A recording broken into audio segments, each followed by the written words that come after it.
بسم اللہ الرحمن الرحیم۔ السلام علیکم ناظرین۔ سامنے والا گھر ایک آنٹی نے کرائے پر لے لیا۔ آنٹی روز میری چھوٹی کنواری بہن کو اپنے گھر لے جاتی، ہمیں کہتی میں اکیلی رہتی ہوں، سارا دن بور ہو جاتی ہوں۔ رات کو میری بہن نیند میں کہتی آنٹی پلیز یہ کام نہ کروائیں، بہت تکلیف ہوتی ہے۔ میں تو یہ سب سن کر حیران رہ گئی۔ اگلے دن آنٹی جیسے میری بہن کو لے کر گھر گئی تو کچھ دیر بعد میں آنٹی کے گھر گئی تو میری روح کانپ گئی، کیونکہ آنٹی میری بہن کے ساتھ۔ ناظرین، کہانی میں آگے کیا ہوا جاننے کے لیے کہانی کو آخر تک لازمی سنیں۔ میرا نام کنزا ہے اور میں ایک بیوہ لڑکی ہوں۔ میرے ساتھ چھوٹی بہن رہتی ہے اور میں ایک اسکول ٹیچر ہوں جس سے ہم دونوں بہنوں کی زندگی اسکول سے گزر رہی تھی۔ میں اپنے گھر کے پاس کھڑی ہو کر سبزی والے سے سبزیاں لے رہی تھی جب میری نگاہ اپنے ساتھ والے گھر پر پڑی۔ وہاں کچھ نئے کرایہ دار اپنا سامان شفٹ کر رہے تھے۔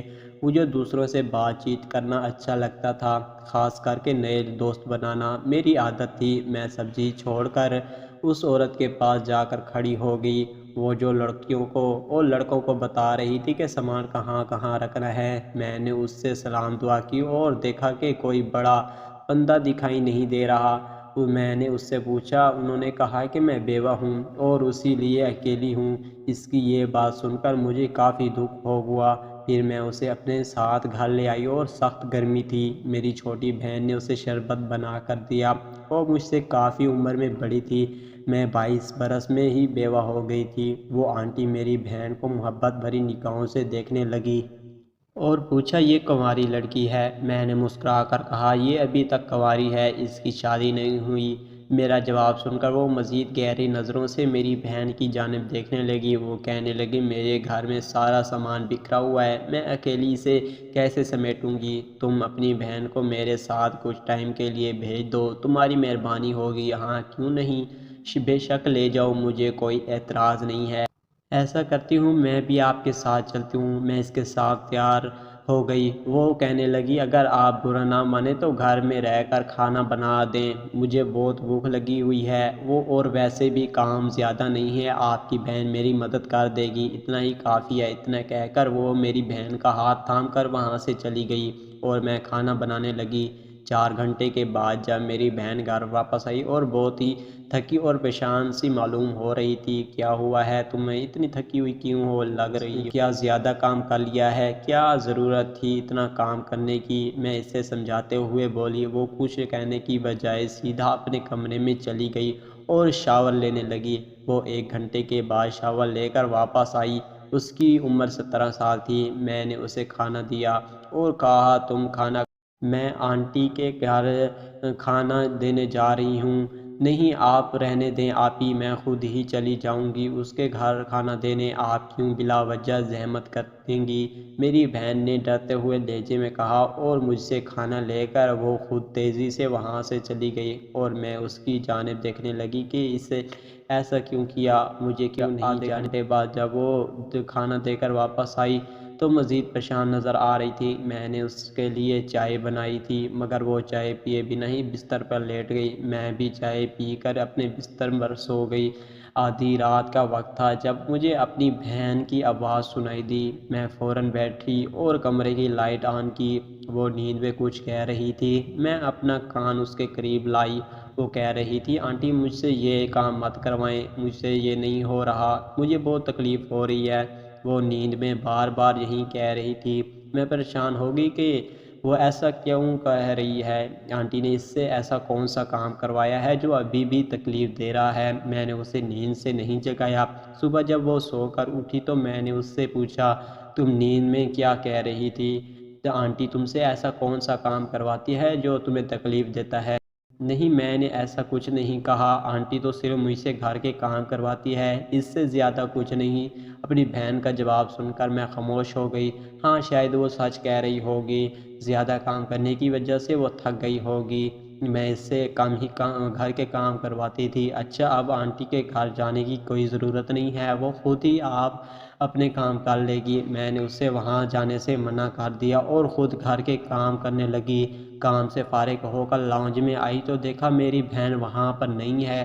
میں نے اسے کال کی اور پوچھا تم کہاں ہو؟ وہ کہنے لگی میں آنٹی کی طرف آئی ہوئی ہوں، اچھا جلدی آ جانا۔ میں نے اس سے کہا وہ کال پر ہی تھی جب مجھے پیچھے سے کچھ لڑکوں کی باتوں کی آواز سنائی دے رہی تھی۔ یہ لڑکے کون ہیں مہوش؟ میں نے اپنی بہن سے پوچھا، مگر اس نے کال کاٹ دی۔ میں پریشان ہو رہی تھی کہ وہ لڑکے کون ہوں گے، جبکہ وہ آنٹی تو اکیلی ہی گھر میں رہتی ہیں۔ میں اپنی بہن کے پیچھے ان کے گھر چلی آئی۔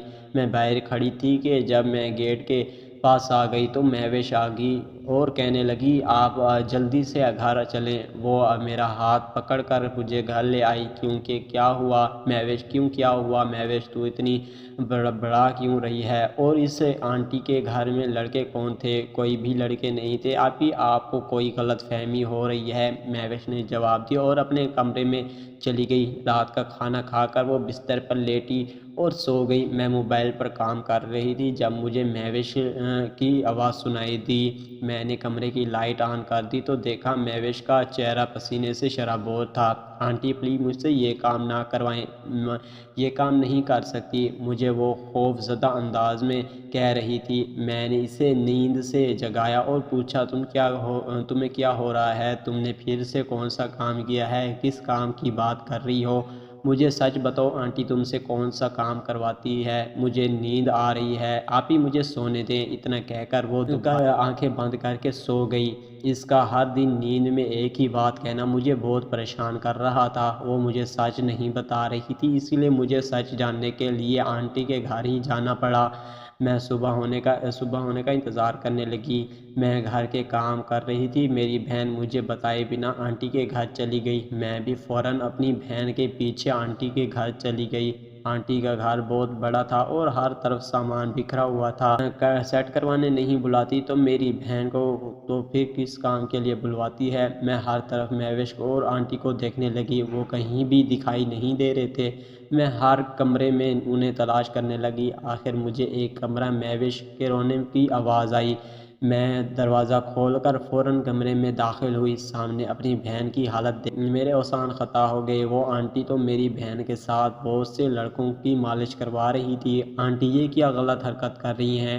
شرم نہیں آتی آپ کو ایسا کرنے میں؟ میں نے مہوش کو اس کے بازو سے پکڑ کر میرے پاس کھینچ لیا۔ میں نے تمہاری بہن کے ساتھ کوئی زبردستی نہیں کی، وہ اپنی مرضی سے لڑکوں کی مالش کر رہی ہے، اس کے بدلے اس کو 1 ماہ کا ₹1,00,000 ملیں گے، اس آنٹی نے کہا۔ میں اپنی بہن کا جھکا سر دیکھنے لگی۔